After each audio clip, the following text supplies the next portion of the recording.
G'day guys, Robbo here again. Welcome to this surprise edition of Let's Chat Live. We are coming to you at the special time of 8:43 p.m. Now we weren't going to go live tonight. Mrs. Austin has gone camping tonight, so she messaged me a few hours ago, and she said, "Not going to make it tonight. Going camping." So I thought I might have the night off. And then Mark messaged me a few minutes ago and he says, "Hey, how about we get on and talk about trains?" So I thought, yeah, that's a good subject to talk about. Let's do it. And as you can see, I've got a green screen happening at the moment of the banner that I've had made. I have the actual banner up on the wall behind me, and that's another reason why we're going live tonight. Gonna reveal the actual banner, which I was surprised by this morning. So when I got out of bed this morning, there was a large package. I'll show you the actual box if I can. It's pretty big. So this was waiting for. Oh, I can't do it because the green screen's up. Yeah. You can just see that box, sort of. Yeah, that's a fairly big box. Long. Yeah, you can't really see because of the green screen, but there you go. Yeah, there you go. I had this waiting for me outside my bedroom door this morning. So the banner turned up, and I actually wasn't expecting it till Monday or Tuesday, and very happy to see it came early. So I'm going to reveal the banner now, which is up on the back wall behind me. Yeah, I've got to remember how I put this green screen up first. All right, here we go. And there it is, right behind me. So I'll move out of the way so you can have a good look at it. So, there you go. Look at that. There it is behind me. Good. Pretty bloody big. It's like, I think it's 3 meters by 2 meters, something like that. I think that's pretty big. Not exactly 3 by 2, but it's something like that. And so it's got the YouTube channel name. It's got live on YouTube and Facebook, and it's also got everything that Mrs. Austin put together over on this side, and she won the banner competition. And I'm going to get right out of the way so you can have a really good look. Hey Muriel, hey Benj, hey everyone else who's here. So, come on, chair, move. So on the right hand side there is the design that Mrs. Austin put together. With the Let's Chat Live in the bottom right corner there. So I think it's turned out pretty good, this banner. It definitely takes up a lot of the back wall here. And I think it's going to be a good addition to the streams.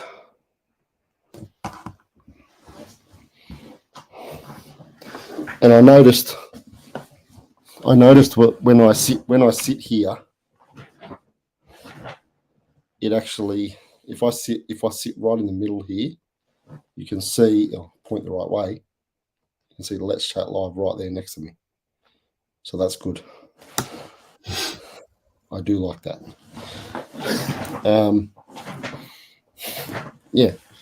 So I hope you guys like that, because I certainly do.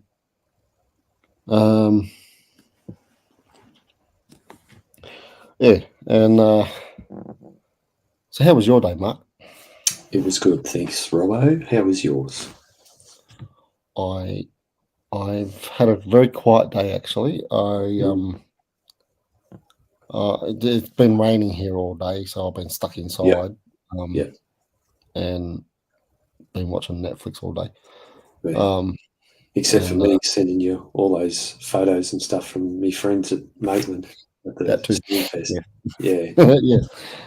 Seeing all that. Yeah.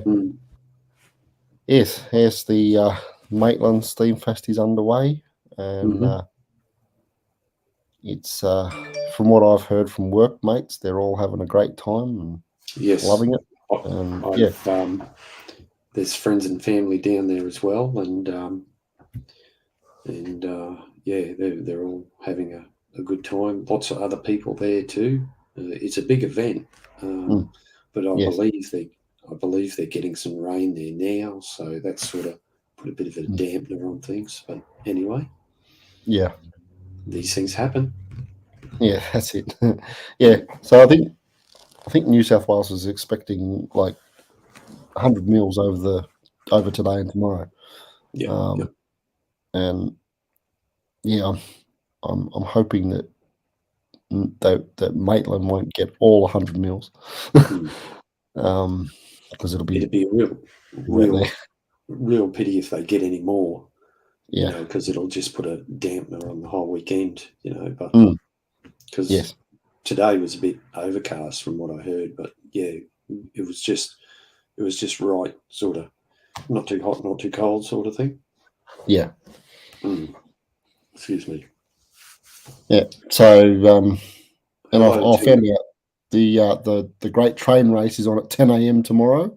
Yes. And for anyone who's on Facebook, I believe the Maitland Steamfest Facebook page has set up a Facebook event so that you can watch the race live. Oh, really? Oh, I was just going to ask you that. Yeah. It says that they're scheduled to go live at 10 a.m. tomorrow for the race. I will go there. I'm guessing you're going to be at a vantage point to see the trains come through. I was going to ask you if somebody was going to do a live. Surely to goodness somebody was going to go live. Yeah. So the Hunter Valley Steamfest, they've apparently organised a train, an event page on Facebook for the train race. How does the race work? Do you mean, Benj? Well, there's four tracks alongside each other, and all the trains are going to start somewhere. I'm not sure if they're all going to start at the same spot, but they all end up next to each other at some point, and that's when the race starts. Something like that. And they're all going to take on passengers. They've all got carriages behind them. They're all going to take on passengers, and they all meet up somewhere, and that's when the race officially starts, and then they race each other to another point. There's a lot of railway lines up Maitland Way. Yes, there is, because it's a big, there's a lot of coal comes out of that area. Yeah, there's a lot of heritage in that area. Yeah, so they got four tracks alongside each other, so it's good for a 4-train race. And the four tracks go for quite some time together. That's how they're able to have a 4-train race for quite some distance. That's just really good. In any other place, that's just virtually not heard of. Yeah, exactly. There's an area here in Brisbane, on Brisbane's western side, where we do have 4 tracks. Right. But I think I've only ever seen 2 run side by side. And it certainly draws a crowd that even with just two running side by side, Yeah, definitely, yeah. Yeah, well, I think back when they first started doing the train race at Maitland, that was just 38:01 and 38:30. I think that's what got it all started, just those two. And now that they've had to involve other locos because 38:01 was out of service for so long, they've included extra trains to. They even had one of the regular passenger trains get involved one year. Oh, that's good. That's good. So I'll post a link. That's the link to the Steamfest Facebook page if anybody wants to go and have a look at it. Yeah. There you go. Check that out, everyone. Yeah. So that's the event page for the race, is it? Yes. Yeah. Okay, that's copied over from the. I just copied that over. Yeah. If you just click on the link to make sure. Yeah, I'll do it on my phone. Yeah. Yeah. I've shared it on my Facebook as well. So. Right. Yeah. So it should be the right one. Yeah.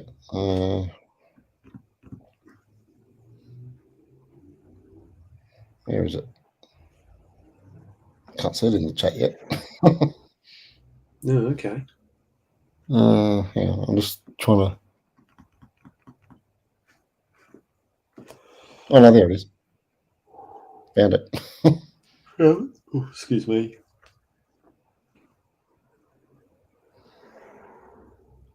Yeah, Laura, most of the coal that goes out of the Hunter Valley is exported. Some may be used in power stations or power station. Yeah, that's the right one, mate. Yeah. We also export a lot of coal here in Queensland. So we get coal that is exported from the Port of Brisbane. But if you go further north, like Bowen, the Bowen Basin is a very large coal area. There's a lot of coal that goes out of Rockhampton and the Bowen Basin. So coal exports is a big money earner for us, Australia, and employs a lot of people.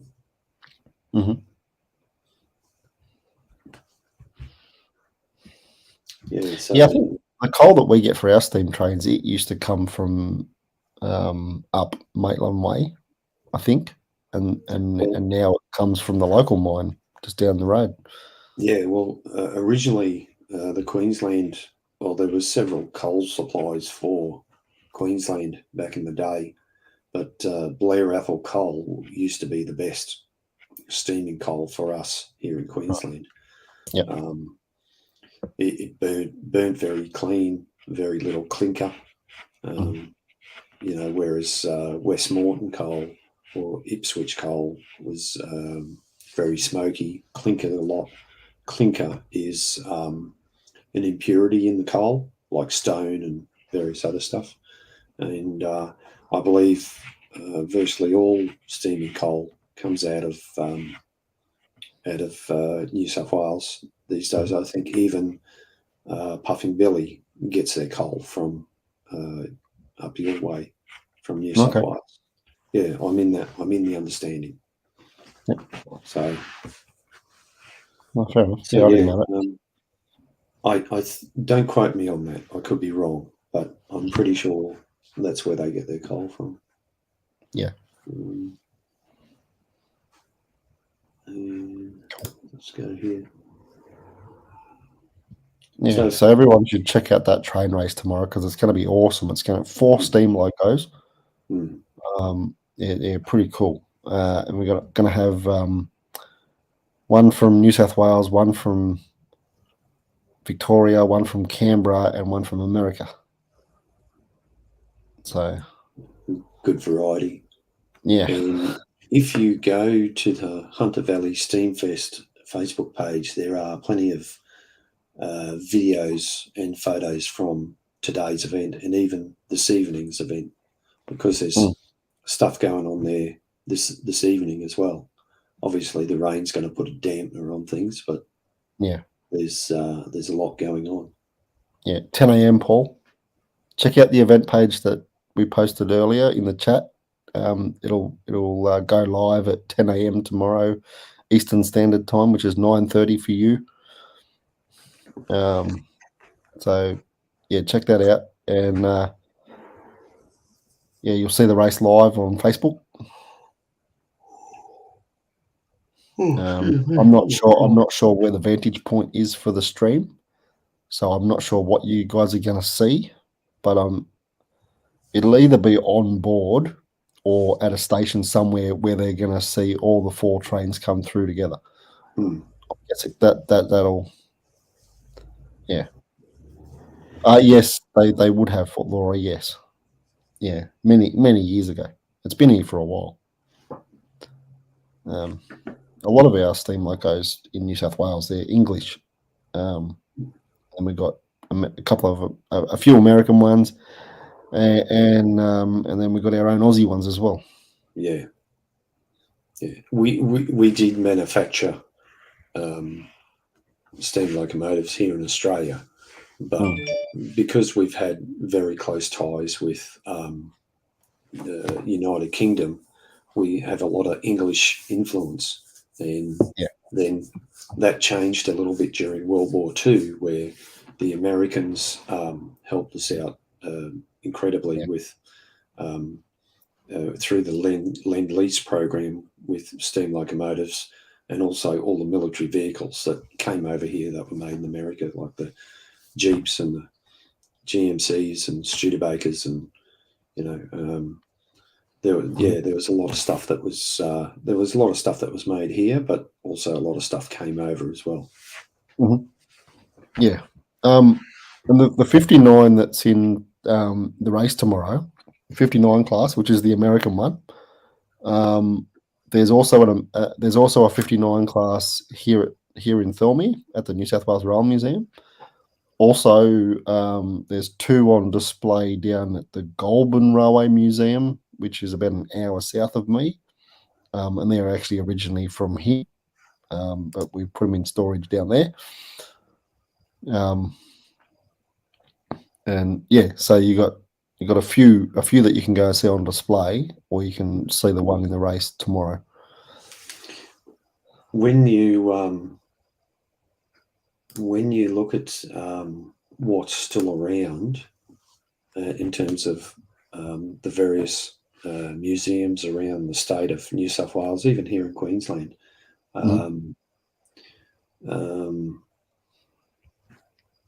there is quite a lot of locomotives still around that are not operational.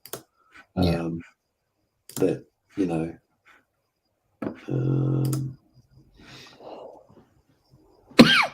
it's it really is amazing how many steam locomotives are still around in various museums, parks, and things like that. And what's actually running is just a drop in the ocean.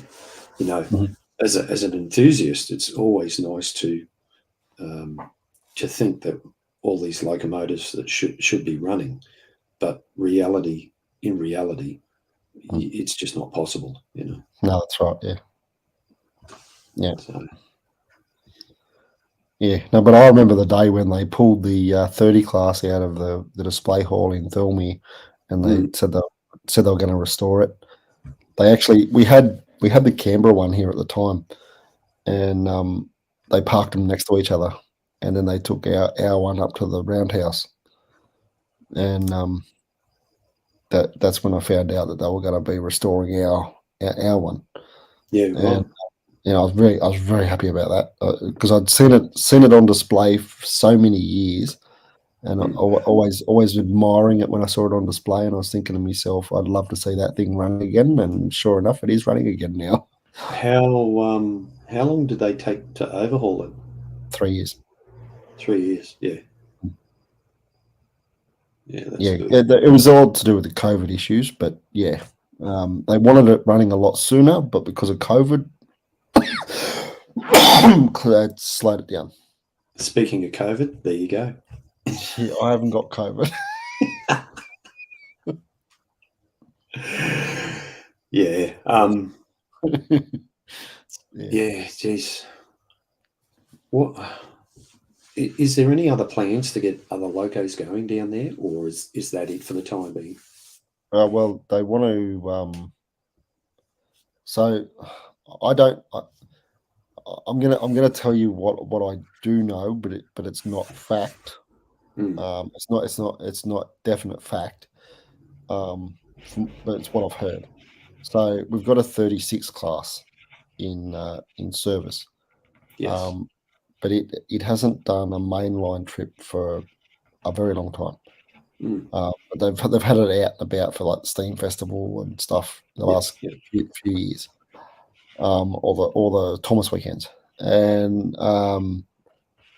we've also got another 36 class that's been on display, kind of out of the way a bit actually, on display for many years as well. And they were trying to decide, do they restore the one that has been in service, or do they look at restoring the one that hasn't been in service for a long time? I'm trying to decide which one would be cheaper to restore, I believe. Well, yeah. So the old cost thing. Yeah, because apparently the one that hasn't run for a long time is restorable, and they don't think it will be that much of a cost. Well, in as far as steam train restorations are concerned, that is. Yeah. In all reality, whatever you do is going to cost you money. And, yeah.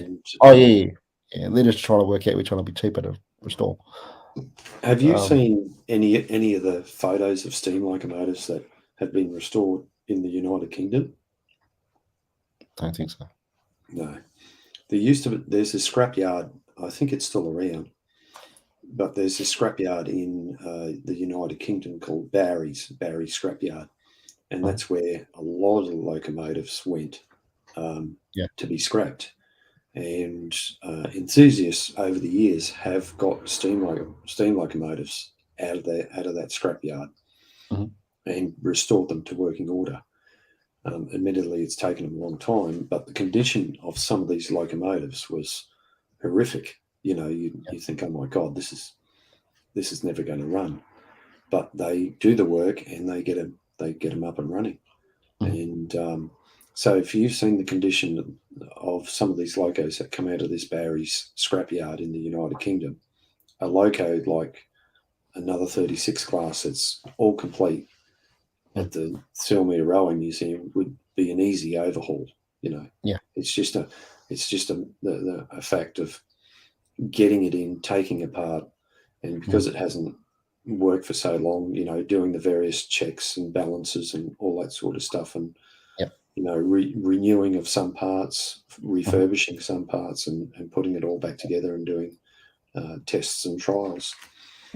From an operational point of view, you'd be better off going with the one that's already working, But it depends. They're the ones who would know the history of the locomotives. So. Yeah, I think the other thing with the decision on the 36 class restoration is there's two. I can't remember the name of them, but there's two different types of 36 class. It's to do with the boiler. It's two different types of boilers. No, hang on. No, I think I know which one you're thinking of. Yeah. Okay, so I think it's a round top or something. One's a round top. Oh, righto. That's what you mean, right? No, I thought something like that. There's something fancy about the one that's been on display for many years that hasn't been. And it's the only one left that's this particular design or something. And anyway, that's another reason why they were thinking about restoring it. I think I know which one you're referring to. Yeah, and so that was another reason why they were thinking about restoring it. Yeah. Although I'll tell you some conspiracy theories about the steam trains. So the 36 class that's been restored, that's been running the last however many years, they've just painted it the same color as the one that's been on display for many years. And there were some conspiracy theories going around that they actually just they did that so that they could swap them over without anyone knowing. Oh, okay. Yeah. Right. Yeah. Now, just let me find something, because I think I know the 36 you're referring to. And New South Wales Government Railways. Now, actually, what I'll do, for anyone that's interested, and this includes you, Robbo, there's a great, let's go to their homepage. Where is it? Homepage. Okay, let me copy and paste. Right, okay. This is a website called, and I'll show this, Australian Steam. It's about all the preserved steam locomotives in Australia. Yeah, I think I've seen that before. Yeah, it's a really good web page. Actually, it's well maintained. And you just put your mouse over it, and you can go to the various states and see what they have.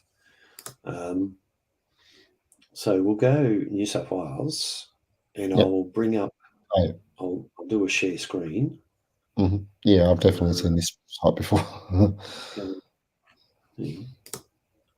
Yeah, nice. And it should have a photo of that particular 36 you're talking about. And so the one that's in service currently is 3642. The one that's on display is 3616. 3642, and that's the one that's been in that's the one that's been in service since 2008. Well, it's stored right. Okay, so which is now black. It's probably going to be green in the pictures. No, 3616 is. Oh, 3616 is black. Yeah. Yes. Yeah. Right. So I'm gonna. So I'll share slides. Is it slides? Tabs. I'll get this right one day. Share screen. Go to present and go to share screen. Window there. There you go. Right. Yeah, there's the So that's the one that's been on display for many years. Right. Okay. Just let me. I'll see if this is going to work. Yeah, it's going to work. Zoom in. Right. So the difference is to do with the stack, the exhaust stack, where the smoke comes out. So the boiler itself is the same, but the stack is what they call a Giesel ejector. Now, the inherent problem with steam locomotives is that the front end design, or where the exhaust steam comes out through the blast pipe up the chimney, holds steam locomotives back. Now, I do have a book, but I do have a book. There was this book written by an English engineer, and he took it upon himself, with the help of another Argentinian engineer, to improve the efficiency of steam locomotives. And they came up with this system called the Lempor exhaust, which eliminates the back pressure of a steam locomotive, makes it steam better, more power, and slightly more efficient than what it is. Now, this particular one that we're looking at here, this is called the Giesel ejector, and it had the same sort of principle. And I haven't fully read up on it, but the information would be on the internet. and I don't know how successful it was. Apparently, it was. It makes it look a little bit different. I don't know how it went in regular service. There's, I'm sure, books and information being written about it, but yeah. So that's the only difference. Just the same locomotive, but just a different type of stack. And I think there's a bit more magic going on inside. And it would be, yes, it would be interesting to see this running, as it's the only one. No, Laura, I'm actually saying Geisel, Geisel, yeah. Because the guy who, let me just read this, okay. I'll just,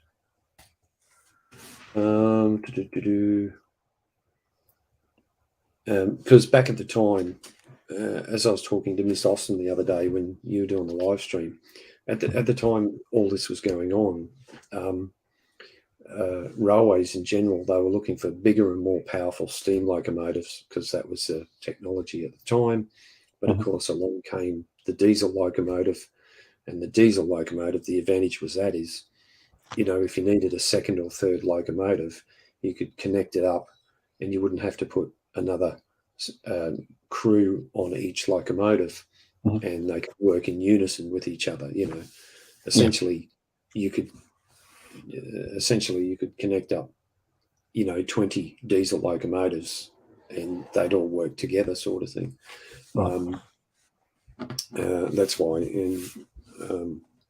and that was the advantage of diesels. They're more efficient, easier to get going, or quicker to get going, more power, all that sort of stuff.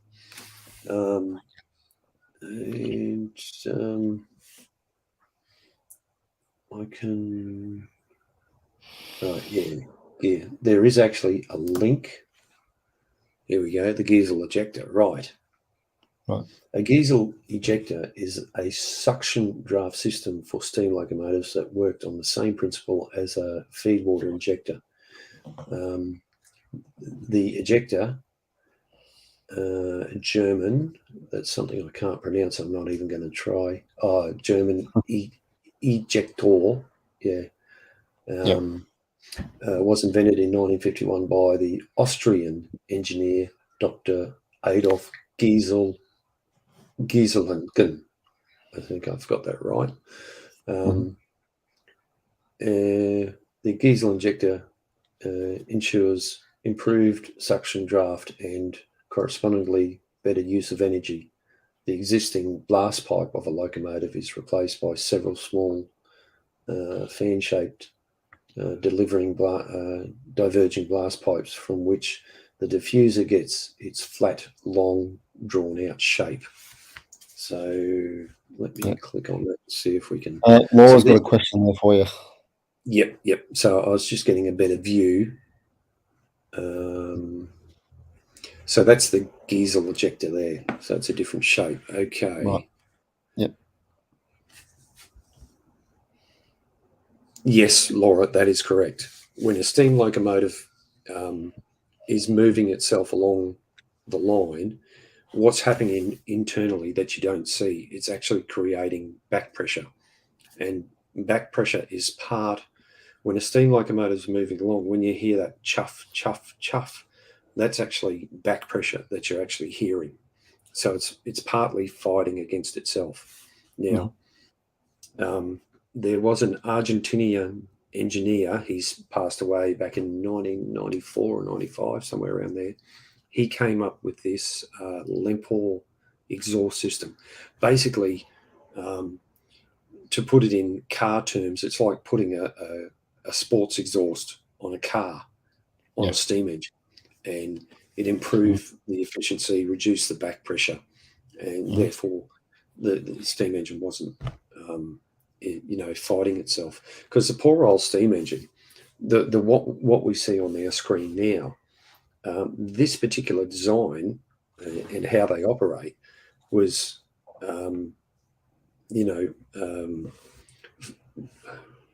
finalised, or not finalised, but the basic design of a steam engine, it has been the same for the last 150 years or something like that, maybe a bit less, 130. Because we had people started coming up with steam engines a long time ago in the 1800s. I think James Watt is the man credited for making the first steam engine. It was that just a round sphere with two exhaust jets opposed oppositely, put a fire underneath it, and it turned around. That was the first steam engine. Didn't do much, but it proved the concept that you could use steam to move something. And then, every man and his dog came up with their own ideas. And then, we all know about Stephenson's rocket. He sort of perfected things. He won the Rainhill trials back in the UK at the time. Roger, that particular one is a European locomotive, a German one. They've got some fantastic locomotives, so, and then, after the rocket, then we sort of perfected this style of steam engine, which we know today. And however, the principles behind the steam locomotive haven't changed all that much. The way we heat the water to make the steam and so on. And there's been a lot of engineers over the years try and improve things, but of course, by the time you go through various iterations and so on, another technology comes along, and of course that was the internal combustion engine, and that took over. Combine that with electric motors and how efficient electric motors is, and of course now we see the majority of trains that run around today are diesel electric locomotives. So they use a diesel motor to drive a generator, which then in turns powers the traction motors down below. So that's just a very brief history, but and that's a bit of an explanation on the Giesel ejector of a steam locomotive, and it'd be nice to see that one running actually. So there has been talk about it. So I don't know what decisions are being made, or I don't know what's going to happen. There we go. Not sure what's going to happen, but it's a possibility that one there will be restored. Is it still in the same place? Yeah, it is. Do they go through and oil these at all? Yeah, they do. Yes, they do it. Right. They do it to all of them actually. Yeah, right. No, that's good. All the display pieces get oiled. Yeah, right. And I believe even the diesel locomotives on display occasionally get turned over. Just so that they know that they'll still run if they need to run. Yes. So all the diesel locomotives that are on display, they get a run every now and then just to make sure that they're still going to run. If they ever decide to use them. Do they have a 73 class shunter diesel there at all? Have a 70 class. No, it's 73. No, just a 70. They don't. Have you ever seen one?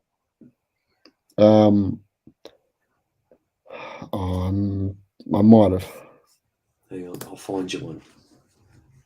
Okay. Do you want me to take that off the screen first?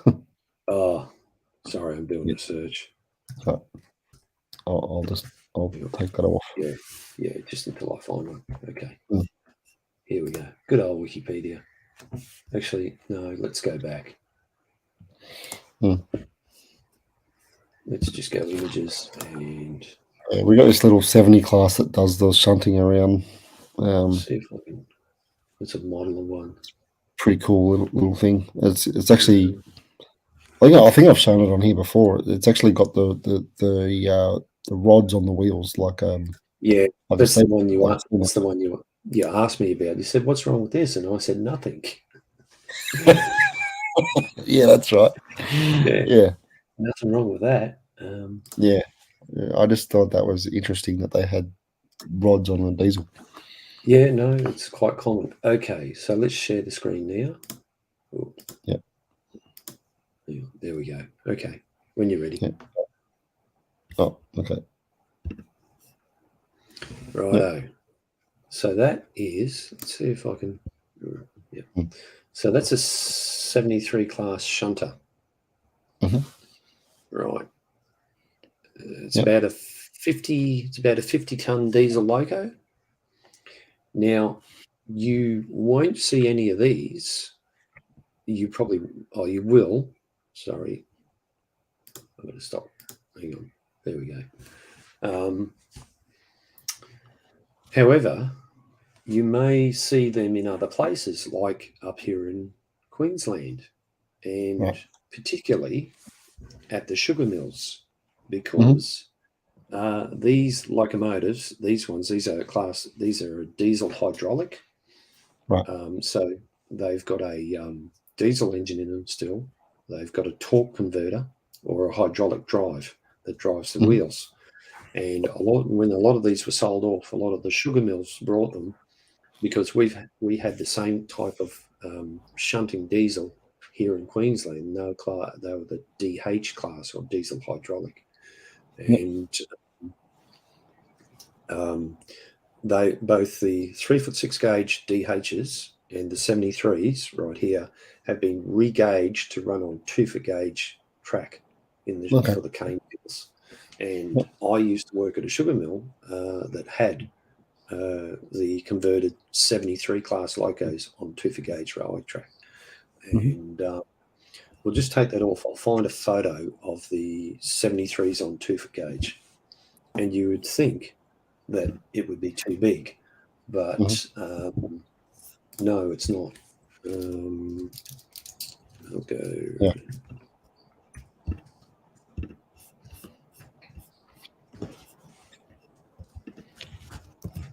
In fact, I should have just gone back to that Australian. There we go.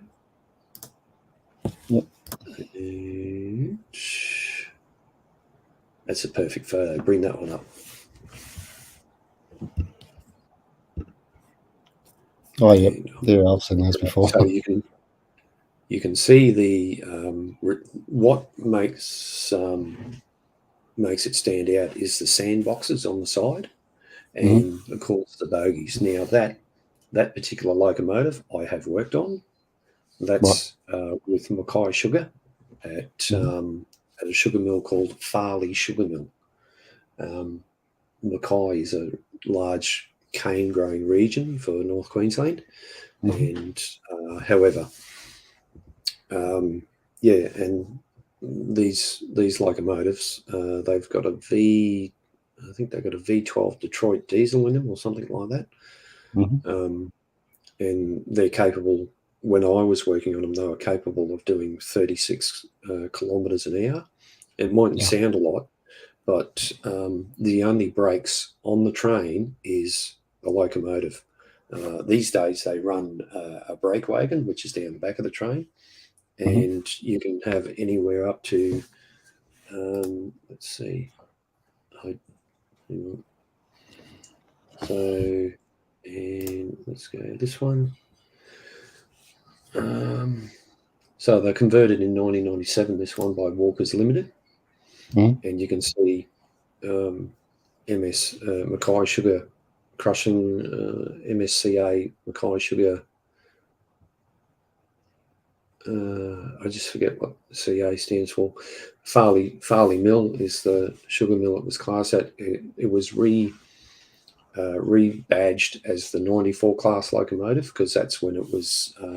That's when the first one was done in 1994, and this particular one is called Dalverton. It's a mixture of two names put together from around the area. converted to cane haulage duties, ex-New South Wales Government Railways, 73 class locomotive, and it used to be 7328. And they've proven to be very very popular locomotive. And let me just see. So there you are. So there's that's the other view of the loco, and that's the cane bins right beside them here. Yeah, nice. Yeah. So depending on the gradient, one of these locomotives could bring a train in, total train weight of about 1,200 tons by itself. And pretty good. Yeah. Yeah, cool.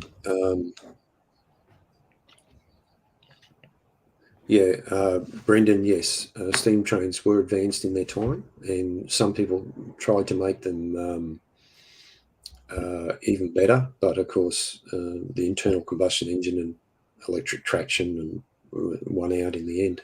So consequently, we run steam locomotives on special occasions. However, the only place that runs steam locomotives just about every day of the year is Disneyland. Their locomotives over there are steam locomotives. And we used to do that. The theme park, Dreamworld on the Gold Coast, where I did work at a period of time driving the steam trains down there. We used to run steam trains every day of the week. So,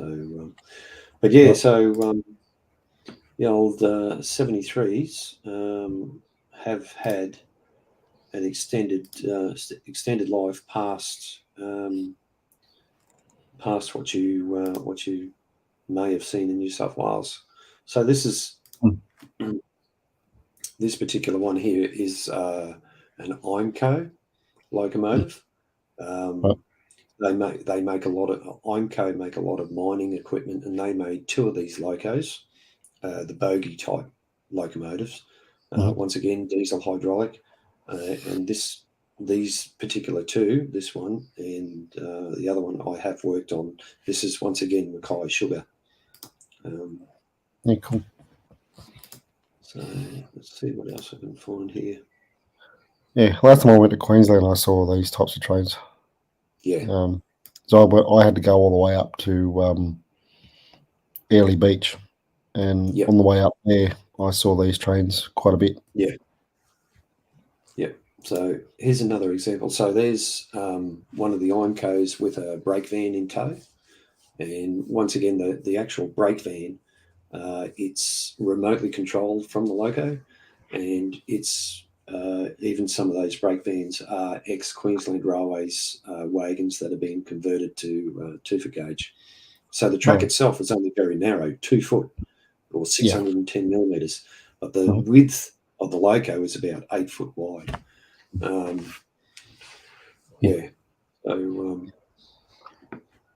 there you go.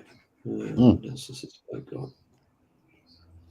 And there's a shot of the cane bins, full of cane, cut cane, heading towards the mill being towed by the locomotive.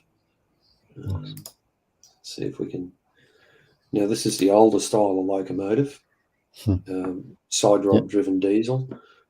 These were made to replace steam locomotives that used to haul cane, and some of these were made back in the 60s. And depending on which one that is, I've probably worked on that one as well. Nice. So that's once again that's Mackay. Yeah, so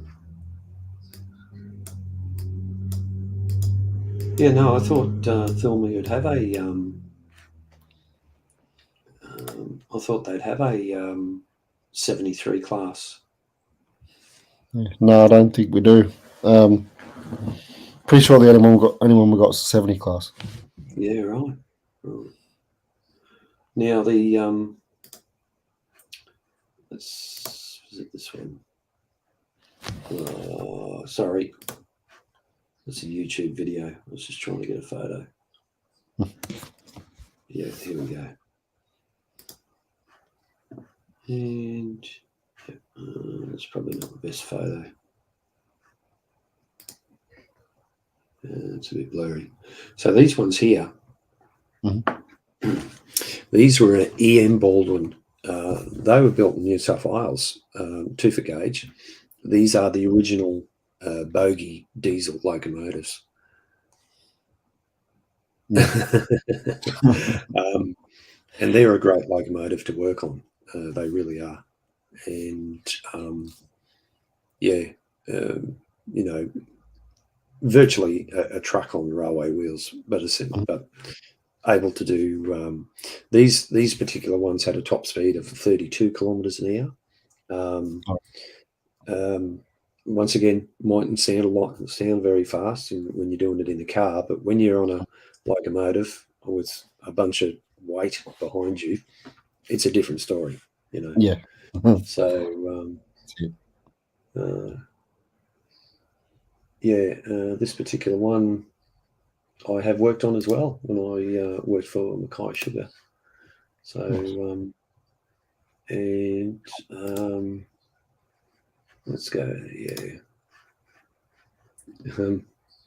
Here we go. What am I doing? Oh, yeah, Courier Mail. This is what can go wrong. Yes. Yeah. Oh, dear. It happens in all railways. Yeah. Now, let's see if I can get in. I've sort of gone off course here a bit. I've hijacked the stream. We're talking about sugarcane. That's all right. I used to work. All good. It's all train talk, so that's all right. we're talking trains, Mark, so I don't mind what you talk about. And look, we've almost gone an hour. Yes. That's not working. See, this is what happens when we talk trains. Yeah. So that's here we go. It's a better. Let's see if we can.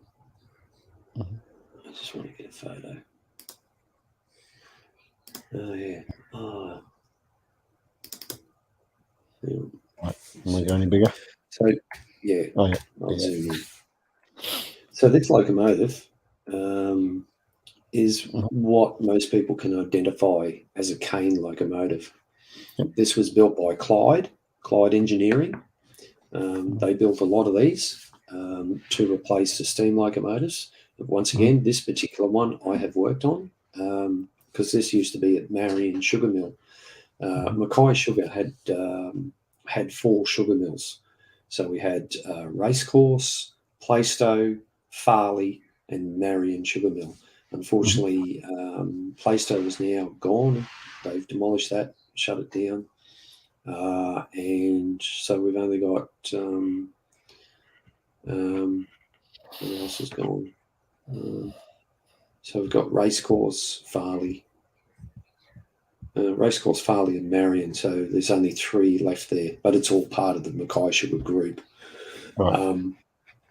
And these are an 18-ton locomotive, quite capable, hauling in quite a lot of cane. And they've got the wheel rods too. Yes, yeah. Behind the step here, so you've got the motor in here, and then underneath is what they call a reversing gearbox, and the output is at the back here, and it's driven through the side rods. So the wheels are here. So it's got 6 wheels or 3 axles, and it's driven from the gearbox here. And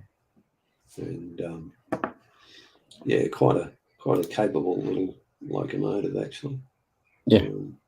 Hello, Princess Cat. And they came in various sizes, like this one. So this one here, and of course,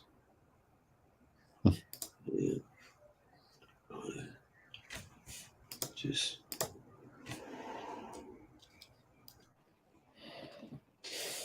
This one here, this is a bigger version. So when the Clydes first came out, they were an 18 tonne, and then they came out with these ones. These are a 24 tonne, and they had, instead of having just a 6-cylinder engine, they had the V8 in them.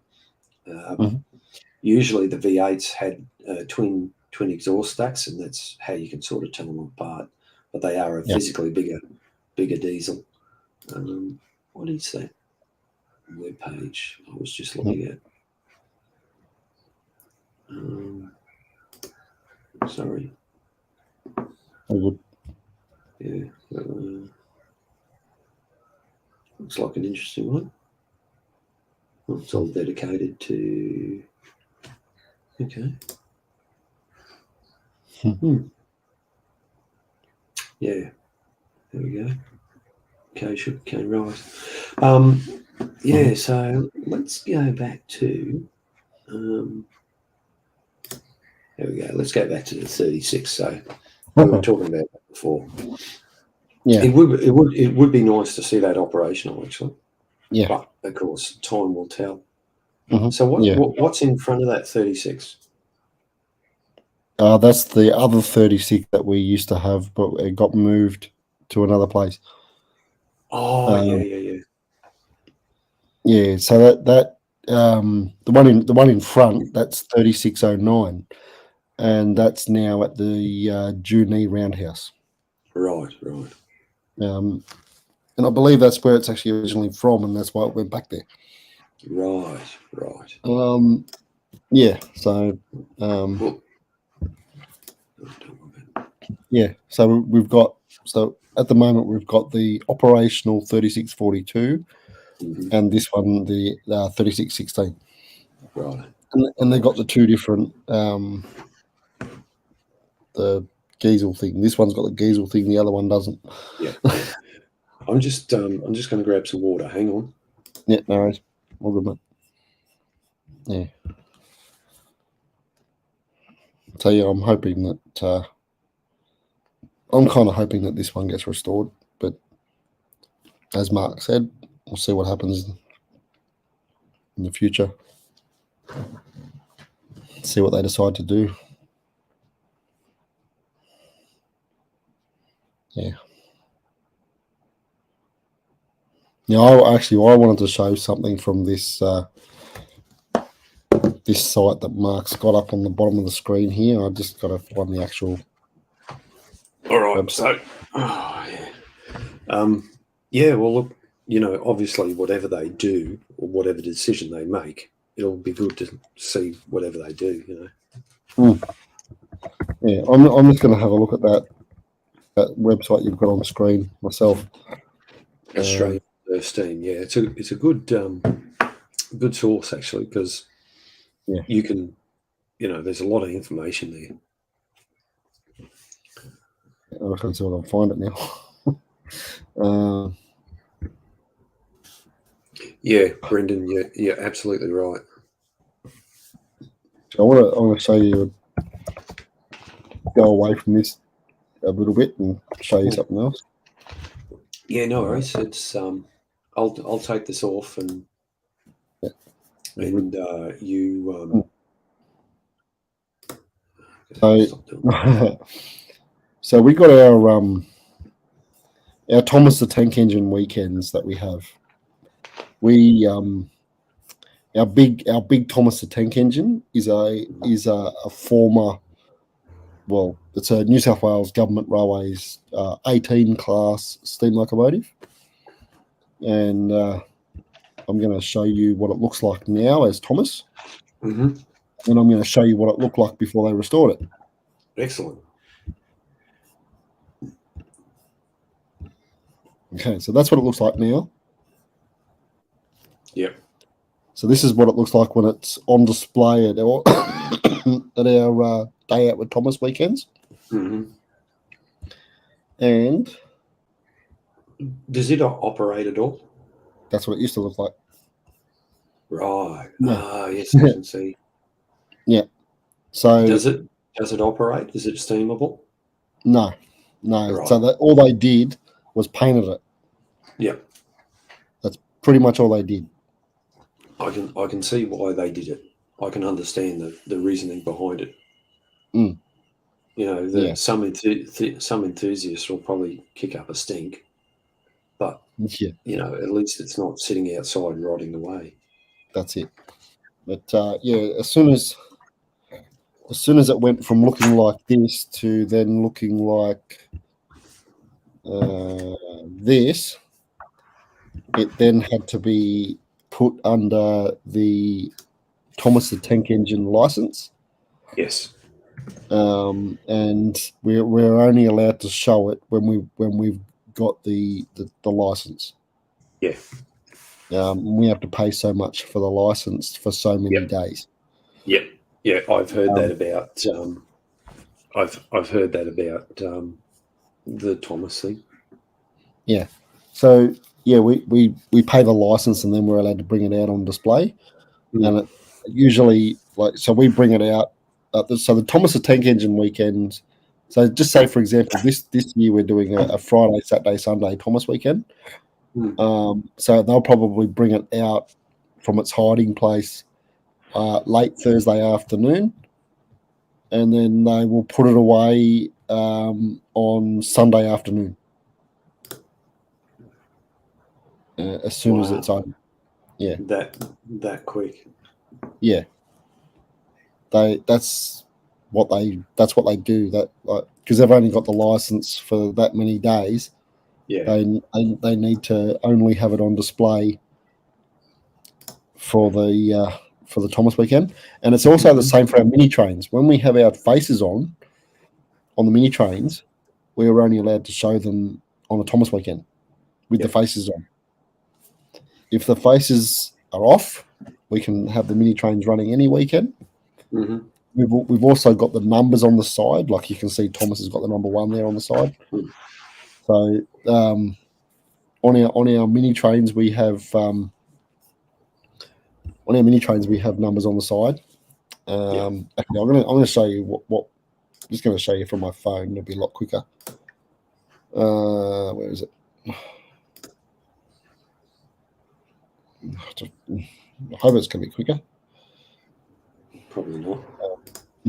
Okay, well, so while you can see there. See that? Yeah. See where the sticker is on the side there, the New South Wales Rail Museum sticker.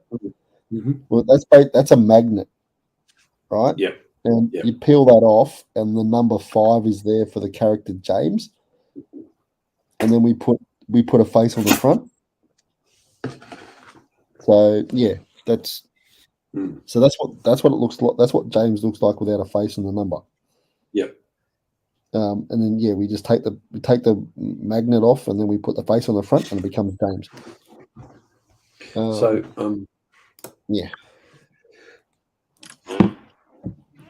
Oh, excuse me. Sorry, everyone. Now, I was talking about Barry's scrapyard before. I'll show you a photo. Okay. Share screen. Window. There you go. So this is a photo, as you can see. Let's take off that. Trying to step. Yeah, thank you.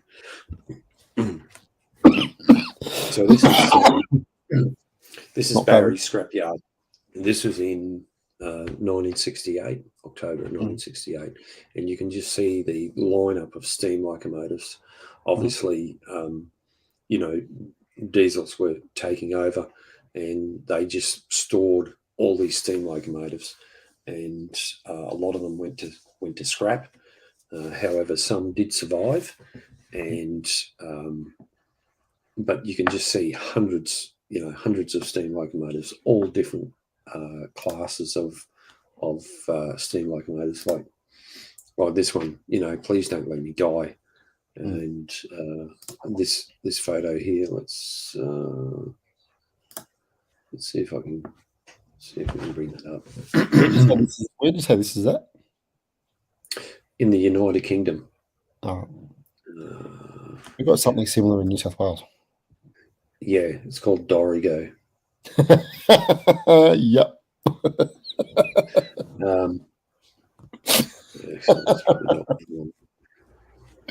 Well, hey, all right. Okay, so here's the thing. we can complain all we like about Dorrigo, right? Yeah. And all the work that's gone into it, right? Mm-hmm. But at least they're surviving to a point. Yeah. I do think he's got too much, personally. He's got a lot, yeah. Because I have known people over the decades that have gone there and volunteered their time. I know what's been put into the place. If you look on YouTube, you can find a Four Corners video of them doing the work, rebuilding the line. They even got the army involved at one stage. And they actually had an operating steam locomotive. But, it's the largest collection of locomotives in the Southern Hemisphere, or not just locomotives, but rolling stock, all New South Wales stuff. Yeah, it would be the largest museum if it was an actual museum. Yeah, it is. You can go at the moment. Ours is the largest museum because it's an actual museum. Yeah. But if that was opened up as a museum, that would be the largest museum. He's got the biggest collection. Yeah. It's sad to see it there, but if he didn't have it, it'd either be lost or gone to scrap, or yes, a lot of it is deteriorating. You could argue the point that the museum I'm involved with is the same. We've got a large collection of steam locomotives. We've got about 12 or 13 in total, and unfortunately they're outside and they look quite in a state of disrepair because they're very much like this photo here. Yeah. But we just don't have the manpower to keep them pretty. We're a volunteer organisation, and the problem with volunteer organisations, I've been in several of them. I'm involved with 2 of them now. Is that factions come and go just like the government. We miss opportunities, and we do things. We don't do things like, say, a business would do. We do things the way enthusiasts think they should do. Enthusiasts have got the right idea to try and save something, but to maintain it or get it running or something like that, just some people can't do that, or they don't want to do that. So, I'm going to show you something else actually too. Yeah. This is one thing that I think is disappointing. If I can find the good picture of it, I can understand your resentment against Dorrigo, and I've had that same resentment. But however, at the same time, at least he's made the effort to get it. And he's got the collection there. Yeah, and he's yeah. I just wish it was covered. Oh, yeah. Yeah. So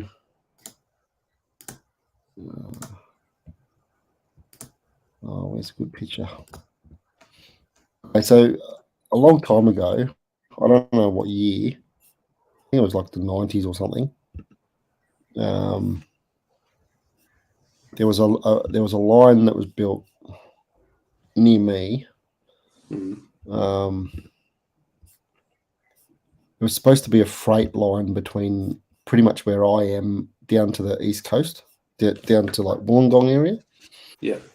And to the port down there. And anyway, the changing government, they ceased the operation of building the line, and now there's I'm going to show you this picture. This explains what happens when there's a change of government. Right,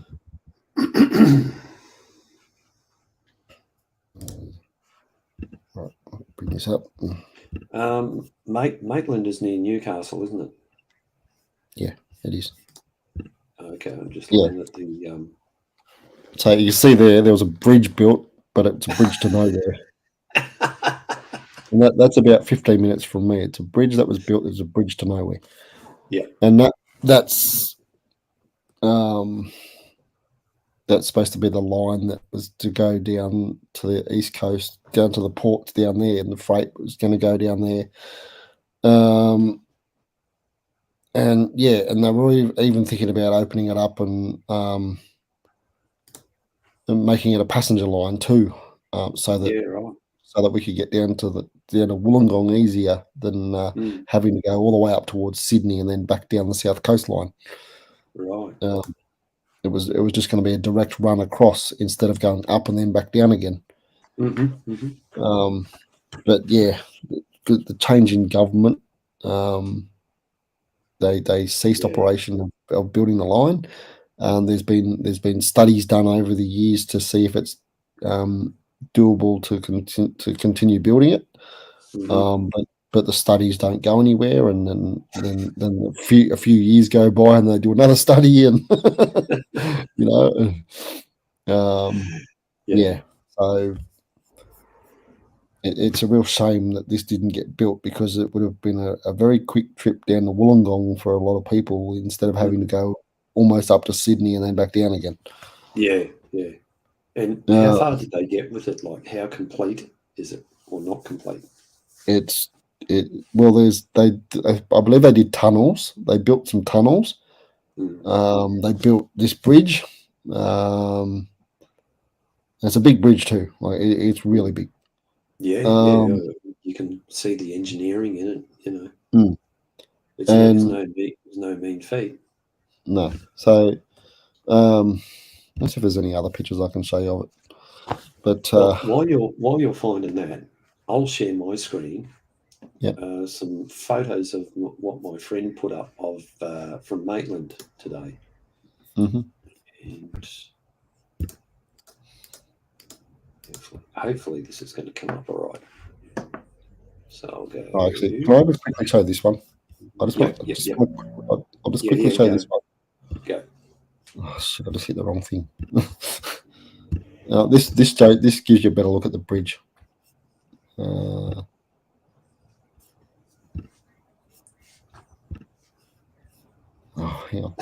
Yeah, Roger, I agree with you. The government never seems to do sensible things.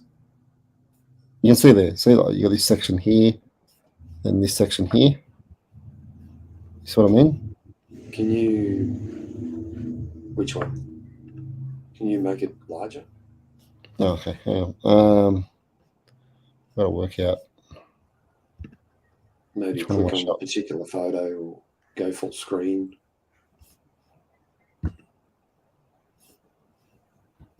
Doesn't want to go any bigger. Okay. It should be able to, because I'm showing the wrong thing here. Yeah, right. I'm showing the wrong screen. Especially with the way that I'm sure the area is developing. Is that better? Yeah. Yeah, that's better. Yeah, so you can see the bridge on one side, and then a massive gap, and then the bridge in the distance. Yeah. If they were to do something with it, I bet you they'd do a study and say, "Oh no, we have to pull this all down again and rebuild it." Probably. Yeah. Yeah. Yeah, I believe that. Knowing our government. Yeah. So, or your government, or somebody's government. Yeah. Yeah, New South Wales government. Yeah, so it's a shame to see, like, and this is right near the main line too. So you go past this on the main line all the time, you can see it. Yeah. It's a real shame seeing it all the time. But yeah, so basically, like, as far as looking at that picture is concerned, your main line is on the bottom left, right? And then the Wollongong region is to the top, almost to the top right of the image there. And like, it was going to go like way out to the east coast, southeast coast, and take people out to the coast. So they were talking. Firstly, it was started off as a freight line. Then they were saying, "Oh, let's finish it. Let's finally get this finished and put passengers on there too." And And yeah, the amount of studies that have been done to try and get this thing open, it's crazy. It's a no-brainer. But of course, the state doesn't want to pay for it. They want to try and get federal funding and things like that. Yeah, usual story. So I'll add. So this is. I don't know why. Can't go any bigger. No, I can't go any bigger. Oh, hang on. Here we go. Hang on. Yes, I can. Yes, I can. Is it getting any bigger? No. So that's a steamroller. That belongs to my friend. And oh, here we go. Oh, there you go. That's heaps better. That's better. Yeah. And that has this one in front has been brought down from Queensland. It belongs to the group that I'm involved with. In fact, that's our president's steamroller. Mm-hmm. The engine behind it, I'm not sure who it is. So the one I'm working on will look very similar to this one. Yeah. So I'll go to the next photo. There's a couple of different views looking down, and that blue truck you showed me today, was that from where you are, or was that from down here somewhere? No, that's from down there somewhere.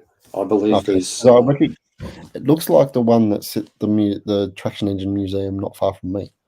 Yes, and more than likely.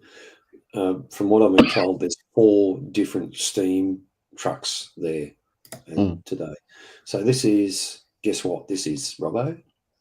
That would be. I'm guessing it's 30. There's 3801, isn't it? You win a cookie. Congratulations. No.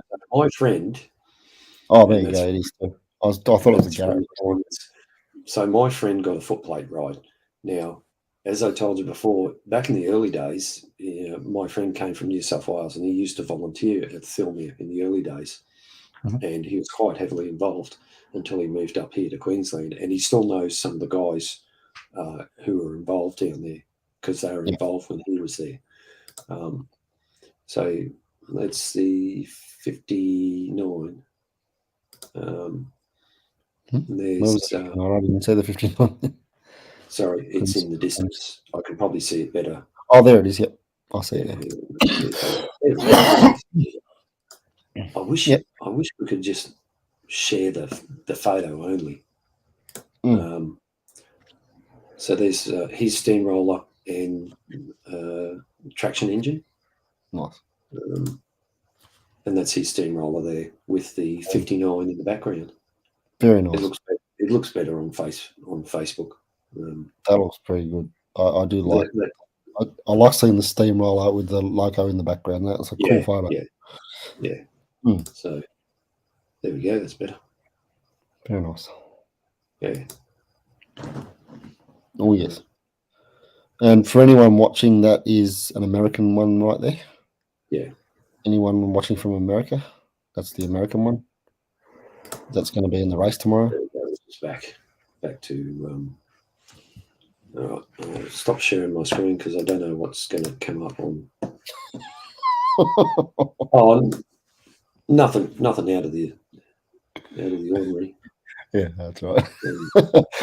There's more. He's put up more photos. Look, you can go and follow him if you like. Add him as a friend. All right. I don't think you'll mind, and you'll be able to see everything he's posting from up there. Yeah, nice. And Preach Tube says it's finally raining in Newcastle now, so would have been a good day today at Steamfest in Maitland. Been fine all day. Yes. Cool. Yeah, well, you can see the photos that we're sharing. It was very good weather. Yeah. Hopefully it will be again tomorrow, especially for the race. Otherwise there'll be a lot of wheel slips. Well, wheel slips can happen at any time, actually. So, I know every time we operate our mini trains, as soon as there's a one drop of rain, we slide like crazy. Yeah. In fact, the best situation to drive in on the train is when it's pouring rain, because what will happen is it's a bit like a car. when you get that light sprinkling of rain, what will happen? That light bit of rain will interact with the oil that's already on the surface of the road or the railhead, and it can make it like skating on ice. And where if you got pouring rain, the pouring rain will actually wash it off, and the rain will also act as a lubricant, so it'll make it easy for the train to go along as well. Mm-hmm. You know, so yeah. Oh, actually, yeah, there's quite a few people I know down at Thilmere that have put up photos and videos on Facebook within the last half an hour. Yeah. So I'm going to have to go and have a look at those. Yes. Yeah, so we've been almost an hour and a half. We've been babbling on about trains. It happens. It happens when you talk about trains. We got an audience of 6 plus one on face. One thumbs up. It gives a thumb up. Everyone, come on. Yeah. Yeah. No, I don't mind talking about trains. Pardon? I said I don't mind talking about trains. No, man. I'm quite happy to talk about trains. Yeah. Yeah. Yeah. Me started. I won't stop. Yeah, I'll hang out with certain mates, and we'll meet somebody new, and they'll ask me about my life, and I'll mention that I'm a volunteer at a train museum, and as soon as I say that, my mates walk off because they know that I'm about to start talking about trains for the next half hour. So, yeah, but yeah, no, seen quite a few posts on Facebook today from different. I'm gonna have a quick look on Facebook actually, and I'll see if we can find something interesting for you to see. I know there's a page that a lot of my friends post on. Here we go, and I'll see if we got plenty of Steamfest posts. Where are we? Where is it?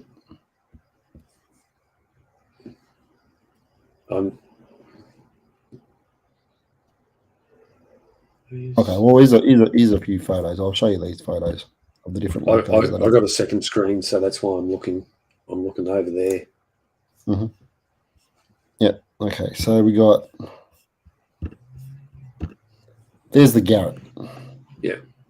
That's the largest operating steam locomotive in the Southern Hemisphere. What Facebook page is that? That is New South Wales Government Railways locomotive fleet. NSWGR? NSWGR locomotive fleet. No, something like that. Yeah.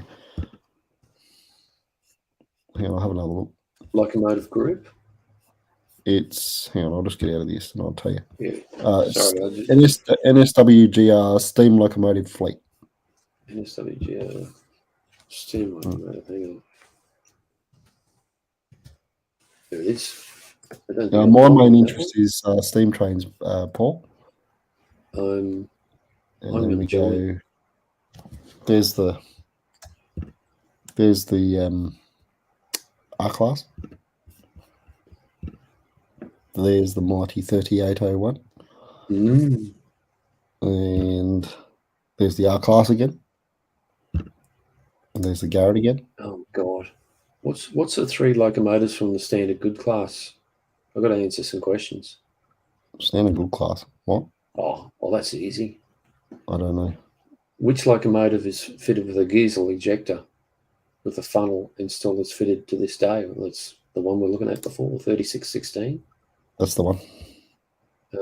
Name 3 locomotive classes from the standard goods family. I need your help on that. Maybe you should have sent me an invite.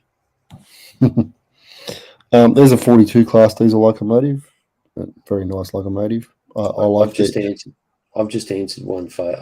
I'm going to submit anyway. If not, you have to answer the questions to get into the group. Oh God, you might have to invite me. Okay. Oh, there's a rail motor. Yep, they were there too, running today. Yep, 3 rail motors together, actually. Yep. 3801 on a nighttime display. Yeah, that's a good photo. Yeah. Some of these photos, I tell you what, some of these photos are that good. I'll use them as a, like that one, depending on who the person's up, how they've uploaded it. It's good enough to use as a wallpaper on my computer. Yeah. On the main screen. You saw my wallpaper. I took that photo myself. Yeah. I should. I've got 3801 in Thelma Yard as my wallpaper on my computer. Because that's always been my favourite. Yeah. And actually, I'll let you in on a little bit of information about me and trains. So I've always lived here in Thelmy, but my interest in steam locomotives peaked when I heard that 3801 was coming back to Thelmy in 2006. Oh shit, we got a storm! Bloody hell! Yeah, right. I heard that. I heard that. Yeah, far out. Okay, so we got a storm here now. Far out. Yeah, so at the end of 2006, we got 3801 back from a different group that had it for 20 years because they had it on lease from us. And that was 3801 Limited. Yep. And and my interest in trains really revved up when I heard that 3801 was coming back to Thelmy at the end of 2006. And the funny thing was, it actually came in. This is how they put it on the website. When it came in, they put up a nice photo of it on the website when it came in. And they said 3801 has arrived in Thelmy as of 1830, being 6:30 p.m. Yeah. But if you undo the numbers of 1830, it's 3801. So that's I think that's why. Yes. I think that's why they did it. Yep. They said that 3801 had arrived at 1830. Yeah. And yeah, it was just an unjumbling of the numbers to make 3801. Yeah, and I was there when it arrived. I made sure I was there because I was good mates with a couple of the guys that worked there at the time, and they told me when it was coming in, and I made sure I was there, and I saw it come in at the end of December 20, 2006. It came back, and then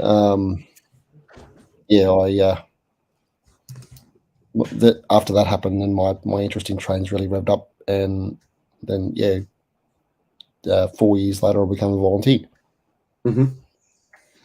Well, I suppose you'd have to blame my father for getting me involved with trains.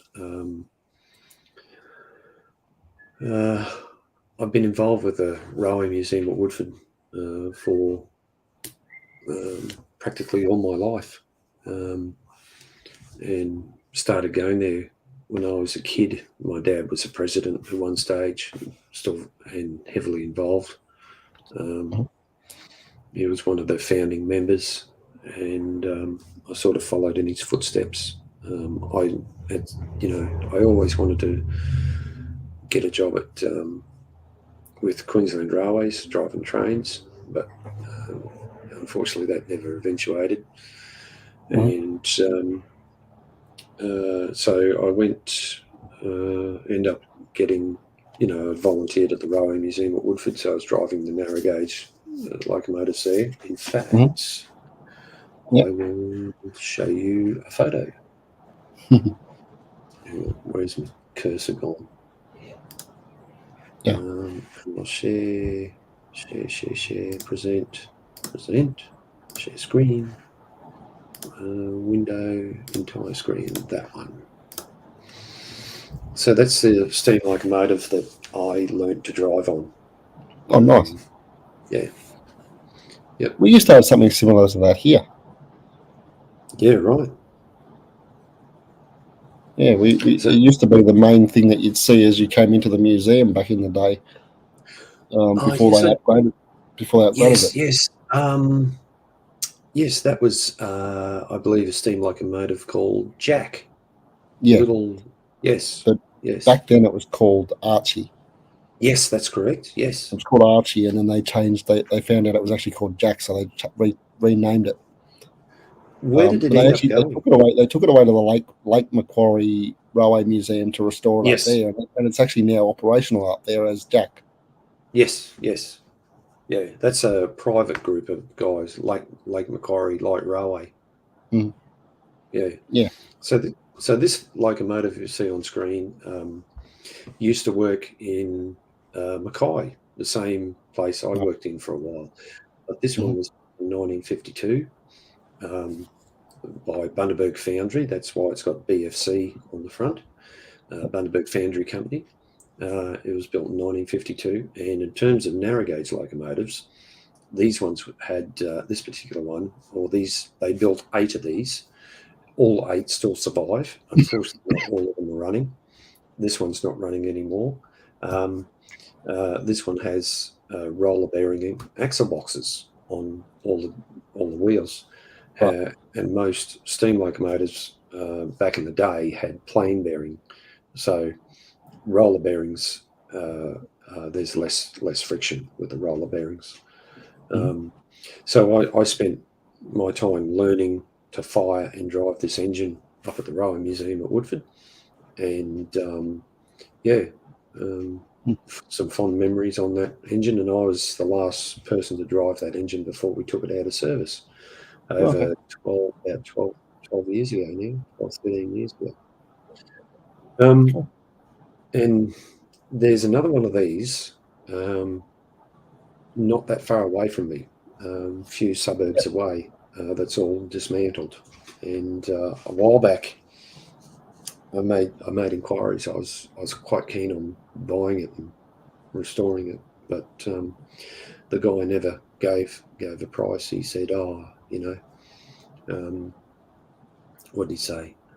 Oh yeah, he said, I got all these people interested in, overseas and down south, and and he even quoted my railway museum as being interested, and I said, no mate, they're not. And he didn't listen. So yeah, dreams are free. So this is a narrow gauge locomotive, 2-foot gauge, it's quite a nice loco. Actually, it is. Yeah. We had the opportunity to take it to Nambour Sugar Mill, and I could show a video of that running at Nambour Sugar Mill when that was still going. Nambour Sugar Mill is no more; it's been gone for ages. The video was taken by a friend of mine. Yeah, you can do that. Yeah. I tell you what, I'll just do a short version, and we might do a longer version another night. Okay. Whoops. Yeah. Hang on. And I've got to be honest with you, Mark. I can barely hear you because it's bucketing rain here at the moment. Okay. All right. Well, how about we've been turn the volume right up? Yeah, Robbo, we've been going an hour and a half now. Yep. How about you want to finish off by showing this video? No. How about we hold it over for another night? Seeing it's bucketing down rain, how about we wind it up, and we'll do this another night. All right then. Yeah. All right. And that way, just in case, you get a lightning strike or something like that. Okay.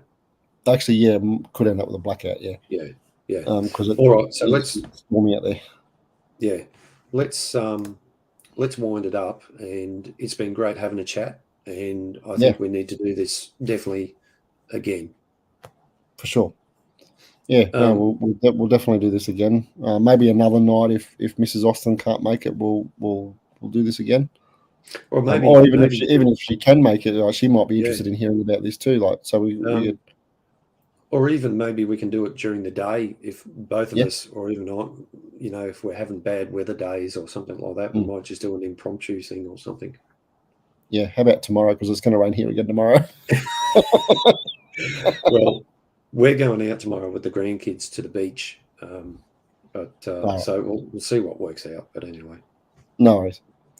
Robbo, it's been great having a chat. Yeah. Yes, we said we're going to go for an hour, and because we talked about trains, we were well over an hour. So yeah, everyone hit that like button. Make sure that this thanks everyone for hanging out. Plenty of people. Yeah, and yeah, thanks everyone for coming in. Hope you found this live stream fascinating. And we will see you tomorrow night for the mental health live stream, episode 110. The first official proper full live stream for the new banner. Hope you like the new banner. I'm glad that it's finally here. I'm glad it came early. But yeah, we'll see you tomorrow. Catch us in the next one. Bye for now.